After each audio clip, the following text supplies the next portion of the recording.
بنی اسرائیل میں ایک شخص رہتا تھا جس کی بیوی بہت زیادہ خوبصورت تھی اور وہ شخص اپنی بیوی سے بے پناہ محبت کرتا تھا۔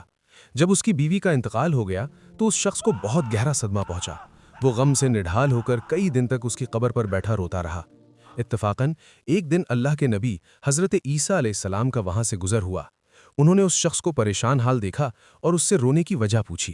جب اس شخص نے اپنا سارا حال سنایا تو حضرت عیسیٰ علیہ السلام نے پوچھا، کیا تم چاہتے ہو کہ میں اللہ کے حکم سے اسے تمہارے لیے زندہ کر دوں؟ اس شخص نے فوراً کہا، جی ہاں حضور، میری یہی خواہش ہے۔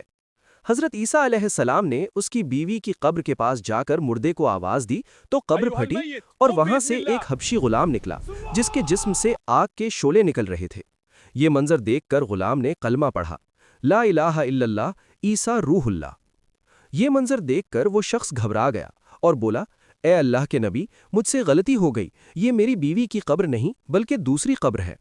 یہ سن کر حضرت عیسیٰ علیہ السلام نے اس غلام کو واپس قبر میں جانے کا حکم دیا اور وہ دوبارہ مردہ ہو کر گر گیا اور قبر بند ہو گئی۔ اس کے بعد حضرت عیسیٰ علیہ السلام دوسری قبر کی طرف متوجہ ہوئے اور حکم دیا، اے قبر والے، اللہ کے حکم سے زندہ ہو جا۔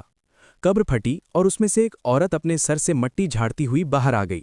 جیسے ہی وہ عورت نظر آئی، وہ شخص خوش ہو کر بولا، اے روح اللہ، یہی میری بیوی ہے۔ حضرت عیسیٰ علیہ السلام کی اجازت سے وہ شخص اپنی بیوی کو ساتھ لے کر گھر کی طرف چل پڑا۔ راستے میں چونکہ وہ شخص کئی دنوں سے جاگ رہا تھا، اسے نیند آنے لگی۔ اس نے بیوی سے کہا، تمہاری جدائی کے غم اور راتوں کو جاگنے کی وجہ سے میں تھک چکا ہوں، میں کچھ دیر آرام کرنا چاہتا ہوں۔ بیوی نے کہا، ٹھیک ہے، آپ آرام کر لیں۔ وہ شخص اپنی بیوی کی گود میں سر رکھ کر سو گیا۔ اتنے میں وہاں سے ایک شہزادے کا گزر ہوا جو گھوڑے پر سوار تھا اور بہت حسین و جمیل تھا۔ جیسے ہی اس عورت کی نظر شہزادے پر پڑی، وہ فوراً اس پر عاشق ہو گئی۔